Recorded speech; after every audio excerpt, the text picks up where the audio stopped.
세계 경기 둔화로 인한 수출과 투자 감소를 타개하기 위해 수출 기업에 대한 지원을 강화하고 민간 투자가 활성화될 수 있도록 정부가 적극적으로 나서야 합니다. 하반기까지 이어지고 있는 국내외 경제 환경의 지속적인 변화, 일본의 수출 규제로 인한 한일 간의 갈등과 장기전으로 발전한 미중 무역 분쟁, 또 세계 경제를 이끌던 주요 강대국의 경기 부진까지 겹치면서 우리 경제가 적지 않은 영향을 받고 있다. 특히 반도체와 가전, 조선, 철강 등 제조업 침체에 대한 우려 속에 소재, 부품, 장비 산업의 경쟁력 강화에 대한 대응 전략 또한 요구되는 시점이다. 이 지난 8월 정부는 일본의 수출 규제 조치에 대응한 소재, 부품, 장비 산업의 경쟁력 강화 대책을 마련했다. 소재, 부품, 장비의 공급망 안정화와 산업 생태계 강화는 물론 이를 위한 법적, 제도적 기반 확립에 나서겠다는 것.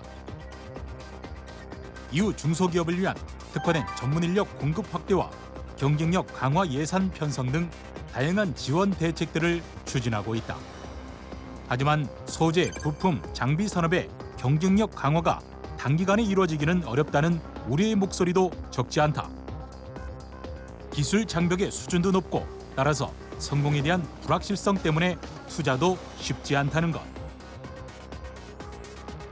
여기에 세계 경제의 한 흐름이 되고 있는 보호무역주의 대응 전략도 함께 마련해야 하는 상황이다.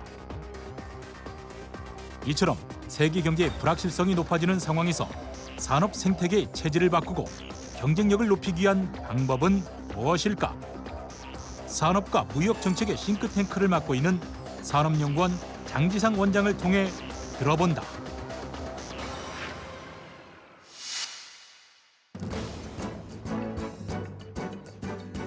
여러분 안녕하십니까? 최일구의 정말 진행을 맡은 최일구입니다. 지난달 17일에 문재인 대통령은 경제장관 회의를 주재한 자리에서요. 경제 현안을 국정 운영에 최우선 순위에 두겠다는 의지를 다시 한번 밝혔습니다. 일본의 수출 규제로 시작된 경제 전쟁, 또 미중 무역 분쟁으로 대표되는 보호 무역주의의 강화와 급속도로 진행되는 4차 산업혁명의 흐름. 우리 경제, 특히 산업은 이처럼 빠른 변화의 시기에 어떤 노력을 해야 할까요? 산업과 무역정책 수립의 싱크탱크 역할을 하고 있는 산업연구원의 장지상 원장으로부터 자세한 이야기 듣는 시간 마련했습니다. 어서 오십시오. 예, 안녕하세요. 예, 처음 뵙습니다. 예. 예. 자, 우리 최근 경제에 둘러싼 환경이 이제 다양한 변화를 보이고 있는데요. 그렇죠. 대표적인 환경 변화 어떤 것을 꼽을 수 있습니까? 예, 크게 한 두 가지로 말씀을 드릴 수 있겠는데요. 하나는 그 글로벌 경제의 저성장 추세라고 네. 하겠습니다. 선진권에서 보면 뭐 EU나 일본이 이미 뭐 성장이 정체되고 독일 같은 경우는 최근에 마이너스 성장을 하고 잘 나가던 미국 경제도 지금 좀 이 성장 속도가 지금 감소하는 추세로 이렇게 그렇습니까? 가고 있고요.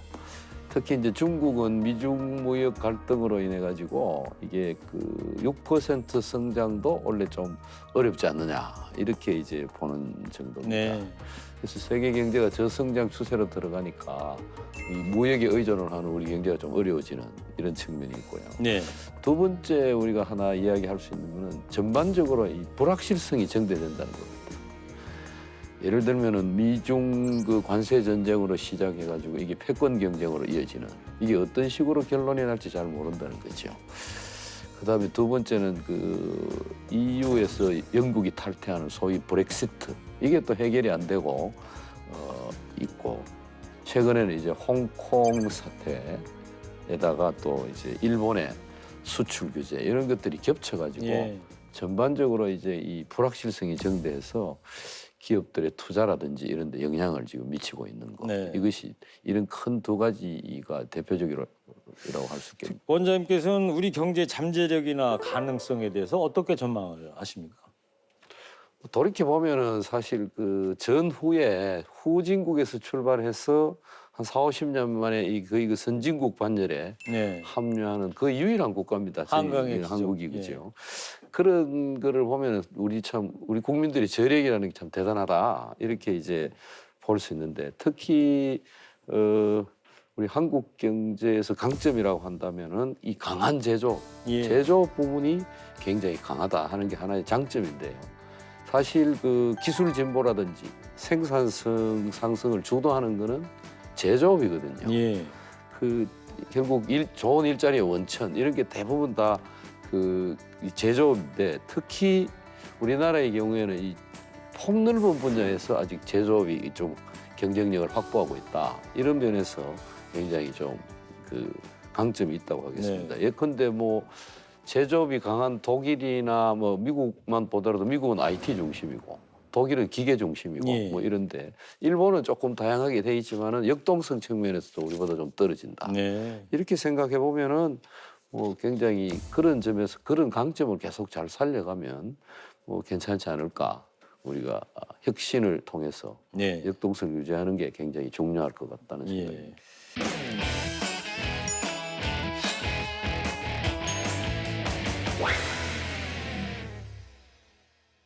올해 우리 경제의 가장 큰 이슈 중 하나인 일본과의 경제 전쟁.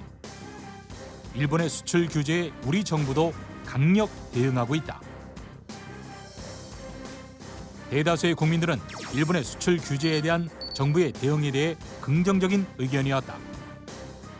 긍정적으로 평가하게 된 이유에 대해 정부의 단호한 대응과 함께 일본에 대한 의존도를 낮출 기회로 활용할 수 있다는 기대를 가지고 있었다. 수출 규제 대상이 된 소재와 부품의 탈일본화와 대외 의존도 축소 등 우리 경제의 해묵은 숙제를 이번 기회에 해결하자는 것.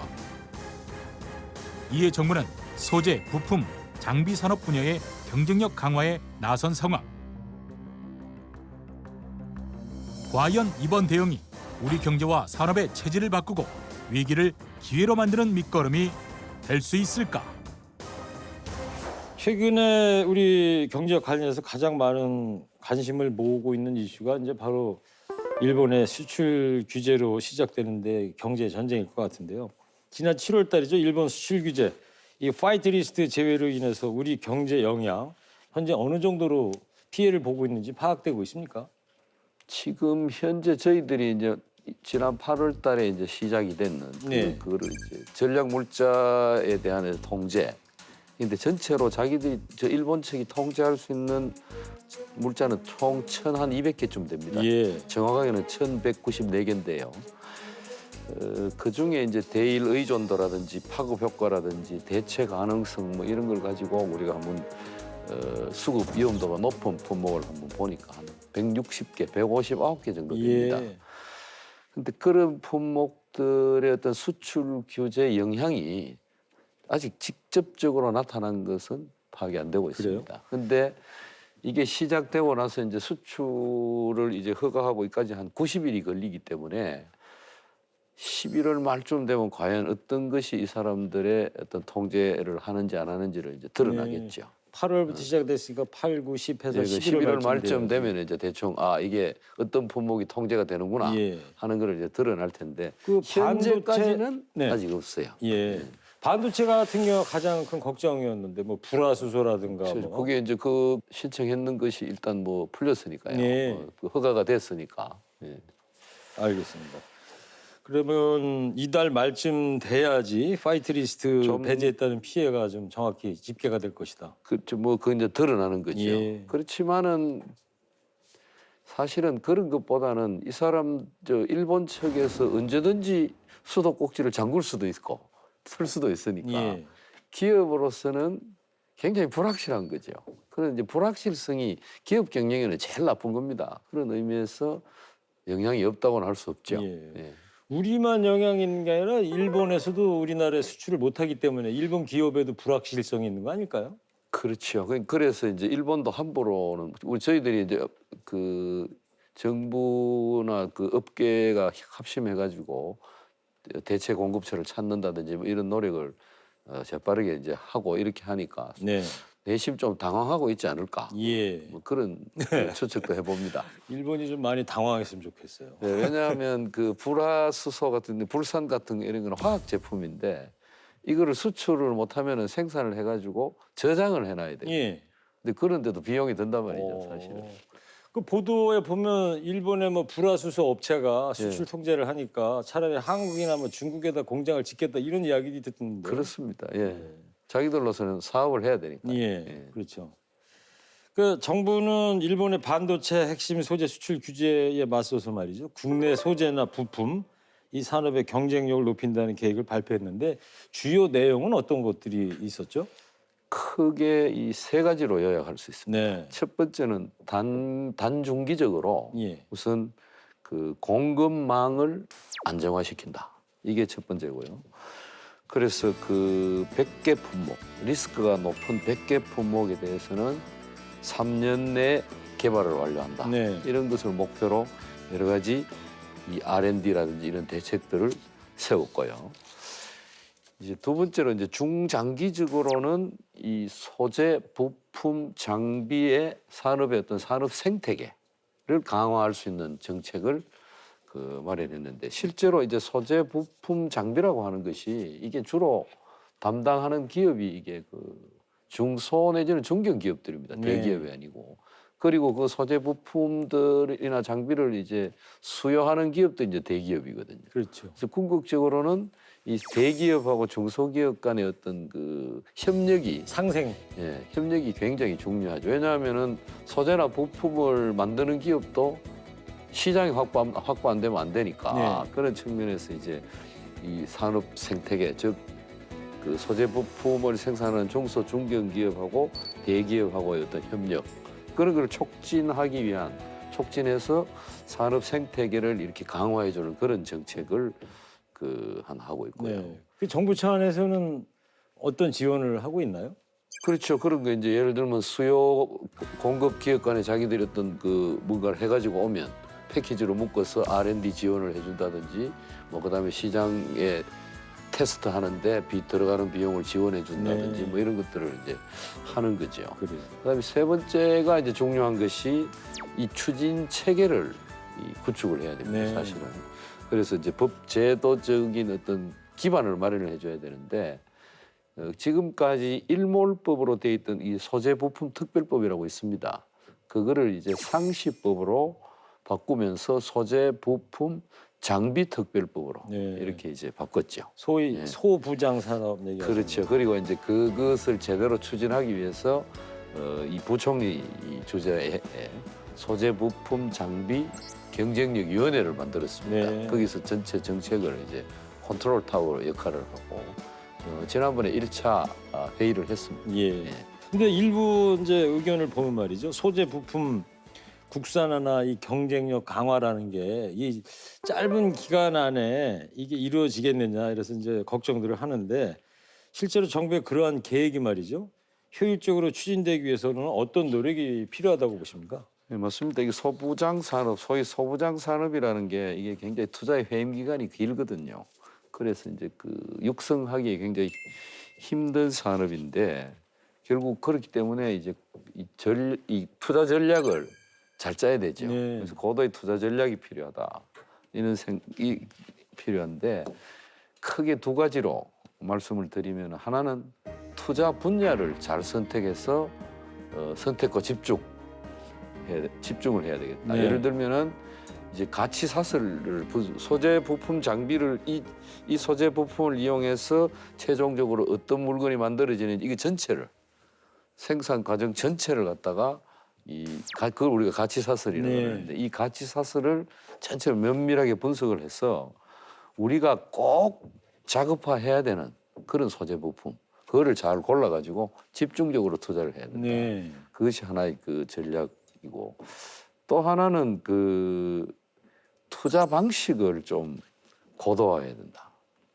근데 이제 그 수요 산업 뭐 반도체 뭐 이런 그 최종 제품이 있을 거 아닙니까? 예. 부품이라도 그 제품 수요 산업별로 글로벌 위상이 좀 다르고 그 산업의 특성이 좀 다르고 그거를 공급하는 또 소재 부품 산업의 여건이 또 다릅니다. 네. 그래서 그런 것들을 잘 파악을 해서 여건에 부합하는 R&D 정책 이게 굉장히 중요하고 그다음에 모든 걸 우리가 다 개발하려고 하는 그런 것보다는 기존에 있는 기술을 사기도 하고 기존에 갖고 있는 기술 갖고 있는 기업을 M&A도 하고 그다음에 우리가 다 하지 말고 해외에 있는 다른 어떤 그 연구 개발 주체들하고 오픈 이노베이션 소위 이제 기술 협력을 해가지고 개발하는 방식 네. 이 여건에 맞게 다양한 방식을 고려해가지고 투자를 좀 해보자. 예.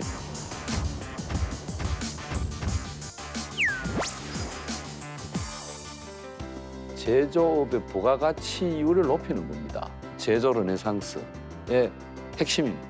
대기업하고 중소기업이 이 상생 협력을 하고 이 역동적이고 열린 생태계, 데이터와 IoT 기술과 AI가 어우러져 가지고 이게 지금 엄청난 변화를 가져오는데 산업 발전의 어떤 패러다임이 바뀐다 그럴까요? 소재, 부품, 장비, 이 소부장 산업. 근데 이게 경쟁력 강화를 위해선 뭐 장기적으로 한 10년은 바라봐야 된다 이런 맞습니다. 의견들이 있는데요. 이걸 좀 너무 길잖아요. 좀 단축시킬 수 있는 그런 방법은 없나요?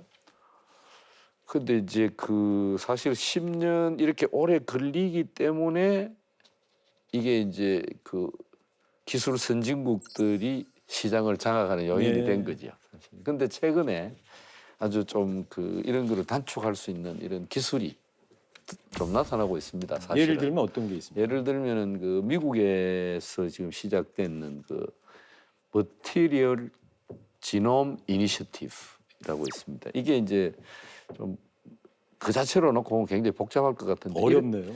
비유를 이렇게 하면 쉽습니다. 예. 예전에 저희들이 뭐 씨 없는 수박 이런 걸 만드는 거 이걸 육종학이라고 그럽니다. 육종. 예. 종자를 키우는 학문이죠. 예. 그래서 이 사람들은 어떻게 하느냐 하면은 새로운 종자를 만들 때 기존에 있는 품종 이렇게 몇 개를 이렇게 교배를 시켜가지고 실험을 해보죠. 그러면 거기서 나오는 씨가 새로운 품종이 이제 개발을 하는 겁니다. 네. 예를 들면 옥수수. 옥수수도 품종이 굉장히 많습니다. 뭐 단맛이 나는 게 있고 하나에 굉장히 많이 열리는 것도 있고 뭐 씨알이 굵은 것도 있고 이런 품종을 개발하는 것을 육종학이라고 예. 합니다. 육종을 하고 오랫동안 거기에 종사하는 사람이 직관이 있습니다. 아 네. 이거 하고 하면 이렇게 나오지 않을까. 그래서 이제 그 직관에 의해서 한번 해보는 거죠. 오. 그거나 마찬가지로 이게 그래서 머티리얼 지놈 프로젝트 이니셔티브라는 거죠. 예. 이거는 뭐냐 하면은 이제 신물질에 대한 어떤 그 도서관을 하나 만들어 가지고 그 물질의 물성이라든지 이런 거를 다 망라한 이런 것들 갖다 놓고 그다음에 이제 거기다가 계산과학 컴퓨테이셔널 사이언스라고 그러는데 그 계산과학을 동원해서 이 물질 이런 특성하고 이런 특성하고 이게 결합이 되면은 어떤 특성이 나올 거라는 걸 예측을 하는 거죠. 그래서 후보 물질을 만들어 놓고 이거를 그 소프트웨어를 통해 가지고 그 컴퓨터 상에서 사이버 공간에서 실제로 한번 생산을 해보는 이런 그래서 이걸 이제 사이버 피지컬 시스템을 예. 그 가상물 소재에 많이 적용이 그렇죠. 되겠네요. 소재. 소재 신소재를 개발하는 방법을 그렇게 하면 이제 미국에 처음 이 이니셔티브를 제안한 백악관에서 제안을 했는데 이 사람들이 예측에 의하면 거의 신소재나 이런 거를 개발하는데 걸리는 시간과 비용을 반으로 단축할 수 있다. 이렇게 이제 하는데 굉장히 어려운 일이죠, 사실은. 네. 근데 만약에 이런 아이디어를 우리도 우리가 뭐 IT 기술은 잘 돼 있으니까요.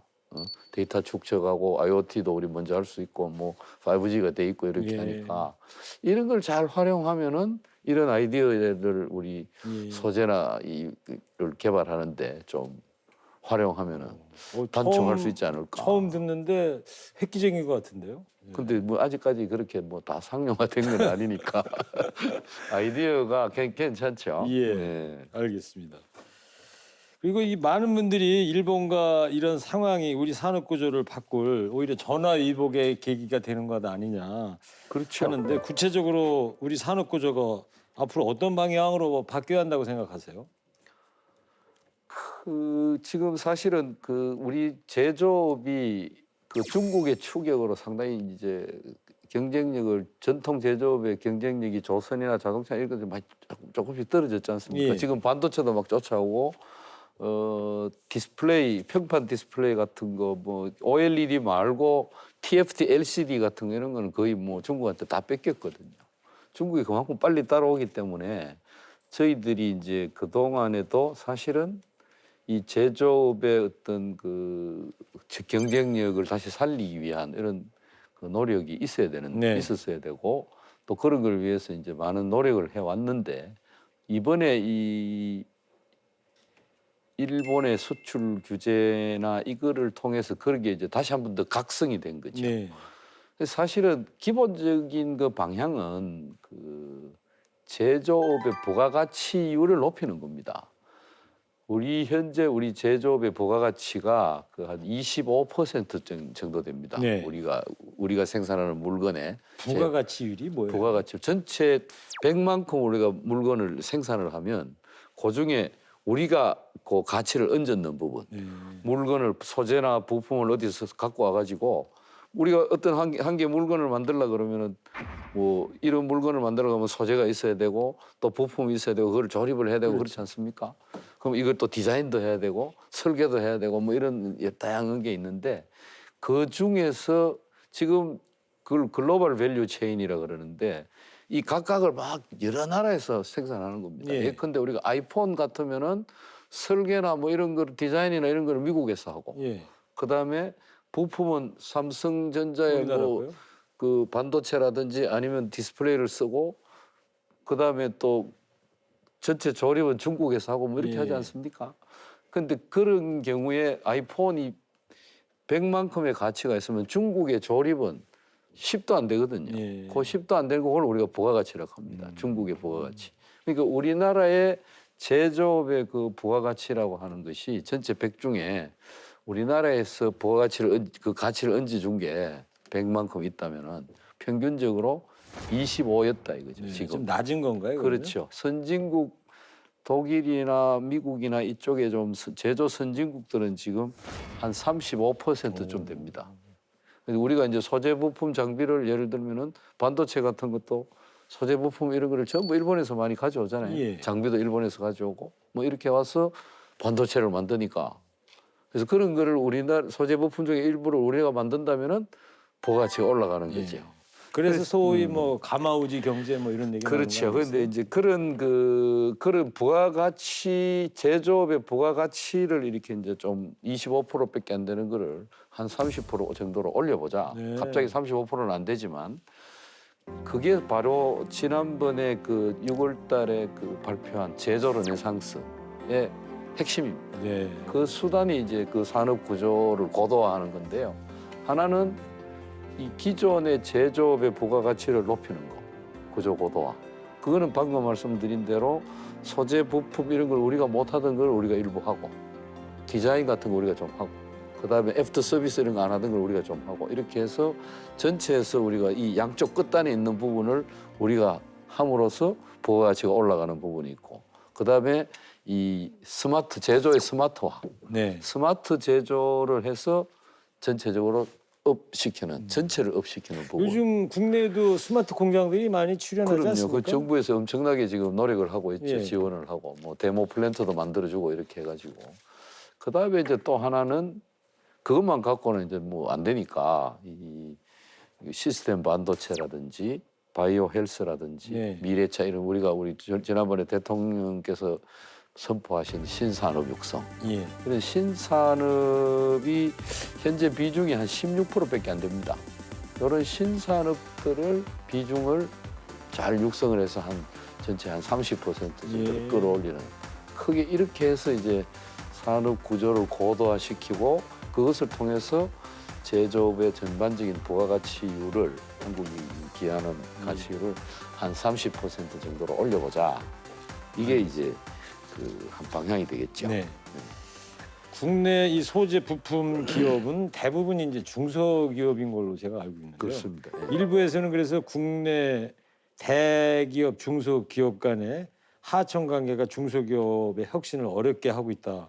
이런 지적도 있어요. 새로운 산업 생태계 조성을 위해서 대기업, 중소기업 간의 역할 관계 어떤 노력이 필요합니까? 예. 그 지금 우리나라가 이제 다른 그 일본이나 혹은 미국 이 선진 제조업들은 사실은 자기들이 자동차도 자기들이 고안해서 처음 만들었지 않습니까? 예. 그러니까 자기들이 자동차를 처음 만드니까 자기 나라에 있던 필요한 부품들을 자기들이 만들었고 또 그에 관련된 소재도 자기들이 만들어서 일관된 걸 자기들이 다 갖고 있었던 거죠. 근데 우리는 이제 사실 어떻게 보면 제일 끝에 거 조립된 완성품을 먼저 가져왔습니다.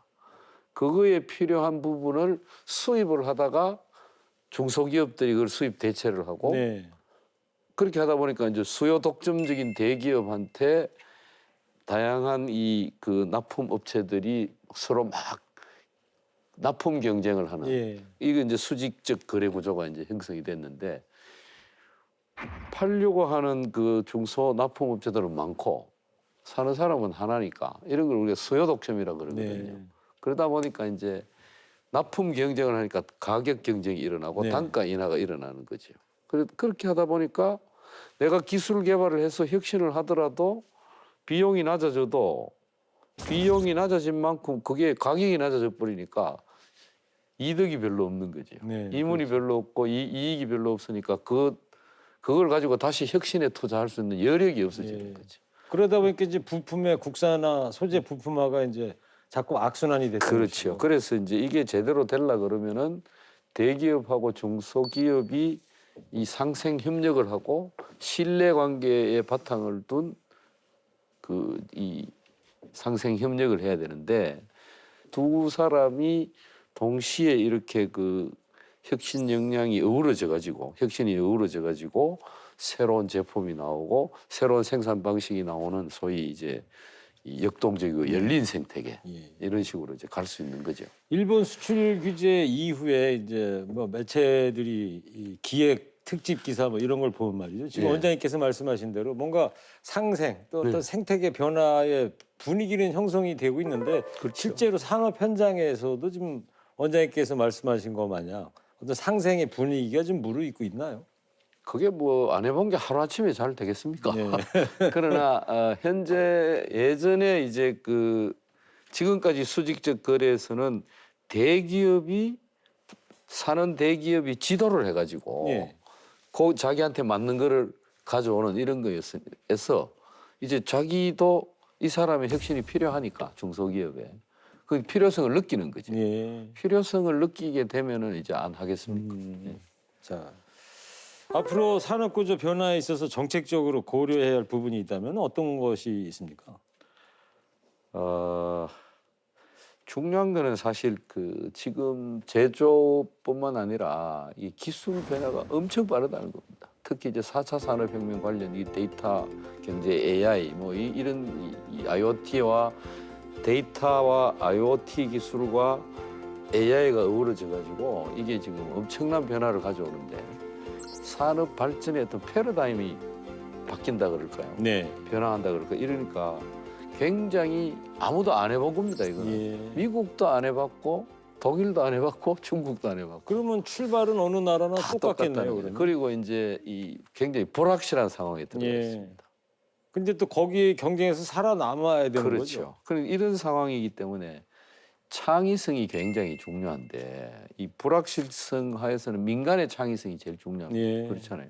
왜냐하면은 정부가 그걸 모든 걸 다 알아가지고 뭐 이렇게 가이드라인도 제시하고 뭐 이렇게 할 수가 없단 말이에요. 그러니까 어떻게 보면 이제 민간의 창의성이 제대로 이제 이 활성화되도록 하는 정책은 결국은 지금처럼 무조건적인 국가 지원의 확대 뭐 이런 것보다는 민간의 창의성과 주도성을 극대화할 수 있도록 예. 촉진자 역할을, 퍼실리테이터 역할을 해줘야 된다. 예.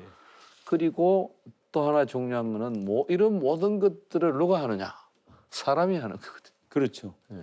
그러니까 사실 어떻게 보면 좀 장기적인 이야기이긴 하지만 인력 양성이 대학 교육도 바뀌어야 되고 초등학교 교육부터 교육이 바뀌어야 되고 예. 그다음에 직업을 스킬을 해주는 그러니까 이게 한편에서는 이게 이제 이런 새로운 사람이 막 드러나면 구조조정이 일어난단 말이죠. 구조조정이 일어나게 되면은 여기서 밀려나는 사람들이 또 있습니다. 그렇죠. 그러니까 그게 이제 마찰 비용인데 구조조정에서의 마찰 비용인데 그 마찰 비용을 얼마만큼 줄여줄 수 있느냐 이게 이제 구조조정의 성공 요건 중에 하나거든요. 그런 것들을 우리가 잘 생각을 네. 해서 정책을 펴야 되지 않겠나. 알겠습니다. 뭐 북미 비핵화 회담에만 촉진자 역할이 있는 게 아니군요. 이 산업구조 그렇습니다. 개편에도 네. 정부가 촉진자 역할을 좀 네. 해줘야 정부가 된다. 예전처럼 그 우리가 그 산업화 시대에 그 모든 계획을 세워가지고 투자 자금을 배분하고 네. 지원하고 이런 방식은 이제는 못합니다. 옛날 계획 경제 말씀하시는 거죠. 뭐 그런 거는 뭐 하기 5개년 어렵고. 계획 뭐 이런 거. 그렇죠. 예. 그런 거는 어렵고 이제 민간의 창의를 어떻게 하면 북돋아 줄 수 있을지. 예. 그리고 조금 모자라는 부분에 시장이 실패하는 부분이 있거든요. 네. 그런 부분에 정부가 들어가서 보완을 해주고 예. 뭐 이런 게 중요하겠죠. 알겠습니다. 원장님 역할이 매우 큰 것 같습니다.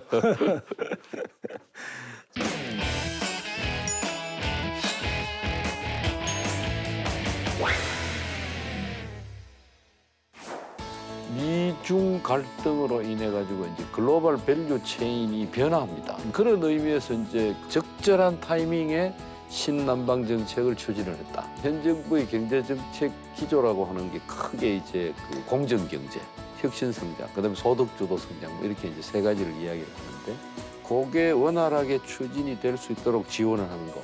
여기다가 이제 초점을 맞추고 있고. 우리 정부가 이제 미중 무역 분쟁 등에 대해 대응해서 신남방 정책이라고 그러지 않습니까? 예. 새로운 방향을 모색하고 있는 것을 알고 있는데 말이죠. 앞으로 현재 수출 부진을 극복하기 위해서 어떤 노력이 필요하다고 보세요? 그 신남방 정책이라는 것은 아까도 말씀드렸지만 이게 이제 그 미중 갈등으로 인해 가지고 이제 글로벌 밸류 체인이 변화합니다. 네. 그러니까 예전에는 중국에서 생산해 가지고 물건을 미국이나 EU로 이제 특히 미국으로 이제 수출하던 부분이 중국 생산 기지가 중국이 아니라 베트남, 인도네시아 뭐 이런 데로 이전을 하는 거죠. 우리가 이제 신남방이라 그러면 아세안 플러스 인도입니다. 그러니까 인도 이쪽으로 다 이전을 이제 생산 기지가 이전이 되니까. 아, 인도까지 포함하는 개념입니까? 신남방이? 그렇죠. 우리 정부의 신남방 정책이라는 건 아세안 플러스 인도. 그런 의미에서 이제 그 글로벌 밸류 체인이 그런 식으로 가게 되니까 우리가 적절한 타이밍에 신남방 정책을 추진을 했다. 네. 이렇게 보시면 됩니다. 또 하나는 이제 우리가 대책으로서 보면 아까 말씀드린 대로 자국 우선주의로 가니까 생산지가 이제 생산 기지가 소비지로 이전이 됩니다. 네. 미국으로 자기들이 생산을 해라. 임금 싼 데서 시장으로 간다. 그지 시장으로 가는데 이제 중국도 마찬가지입니다. 중국도 그 우리나라 기업들이 예전에는 부품을 생산을 해가지고 거기서 중국 기업이 미국으로 수출하는데 우리가 수출한 거거든요. 중간재로. 예. 근데 이제는 중국이 그런 역할을 GVC에서 그런 역할을 안 한단 말이에요. 그렇다고 그러면 중국 시장이 중요하지 않느냐? 그게 아닙니다. 왜냐하면 중국이 지금 그 성장률이 6% 미만으로 떨어진다고 해도 5%만 해도 그 5% 성장률이라는 게 시장 성장은 엄청난 거거든요. 네. 절대적인 규모로는. 그러니까 우리가 이제 중국 시장을 중국 시장 자체를 보고 중국 내수를 보고 우리가 거기에 수출을 해야 되고 예. 동시에 이제 그냥 상품 수출에 우리가 역점을 둘 게 아니라 생산 공장을 그쪽으로 옮겨서 판매를 하더라도 그 제품에 대한 기술료라든지 뭐 특허료라든지 뭐 이런 걸 우리가 뭐 받을 수가 있지 않습니까? 그래서 그런 거를 통해서 공장의 메인테넌스라든지 뭐 이런 거를 통해서 그 기업이 수입을 잡는 이제는 좀 그런 쪽으로 눈을 돌려야 된다. 패러다임을 좀 바꿔야 되겠군요. 예, 그렇죠. 처음에도 이제 소개는 해드렸는데 이 산업연구원이 우리 산업과 무역 정책의 싱크탱크 역할을 하고 있는 기관인데요. 우리 경제 가장 중요한 부분들에 대한 정책적 과제를 연구하고 계신 셈인데 앞으로 우리 경제를 위해 어떤 계획을 갖고 있으신지 궁금합니다. 예. 사실 뭐 산업연구원은 이제 산업하고 무역 분야의 이제 국책연구원으로서 정부의 정책 수립을 이제 지원을 해 주는 거고 또 한편으로는 기업이나 산업계에다가 이제 방향성을 제시하는 이런 역할을 해야 하는데요. 우리 정부 현 정부하고 우리가 관련해서 생각하면 현 정부의 경제 정책 기조라고 하는 게 크게 이제 그 공정 경제, 그다음에 혁신 성장, 그다음에 소득 주도 성장 뭐 이렇게 이제 세 가지를 이야기를 하는데 이 주로 저희들은 이제 혁신 성장 전략 네. 이거를 이제 주로 이제 그게 원활하게 추진이 될 수 있도록 지원을 하는 거 여기다가 이제 초점을 맞추고 있고 작년 1년 동안 사실은 이 혁신 성장 전략이 어떻게 좀 그 완성도를 갖추고 체계적으로 추진할 수 할까 그런 걸 이제 필요한 게 뭐냐 이런 거를 산업부나 혹은 중기부와 협조를 해가지고 많은 그 노력을 또 역할도 좀 하려고 노력을 해왔습니다. 네. 근데 이제 앞으로는 아까도 말씀드렸지만 4차 산업혁명이 나오고 이렇게 하니까 이 산업 발전의 이전 패러다임이 완전히 바뀌는 굉장히 과도기가 됩니다. 그래서 단기 현안들도 굉장히 많지만은 좀 장기적으로 앞으로 우리 산업이 나아갈 방향 이런 것들이 뭔가 뭐 이런 거를 좀 한번 연구를 해봐야 되겠다 해서 올해 산업 2030 2030년 한국의 산업의 미래와 발전 비전 뭐 이런 정도의 어떤 연구를 지금 하고 있습니다. 네. 그래서 연말에 1차로 저희들 연구 결과를 이제 한번 그 세미나를 통해서 발표를 하려고 그러고 다음 달이네요. 예. 뭐 다음 달 중순쯤 네. 되면은 그다음에 이제 한국형 스마트 제조. 스마트 제조가 4차 산업 혁명에서 굉장히 중요한데 네. 한국에서 그러면 이 스마트 제조를 어떻게 하는 것이 되겠느냐, 좋겠느냐 이거를 이제 좀 한국형 스마트 제조 네. 이거를 또 연구를 원래 좀 했습니다. 그래서 내년에는 이제 좀 그 규제 문제를 한번 저희들이 이야기를 해볼까.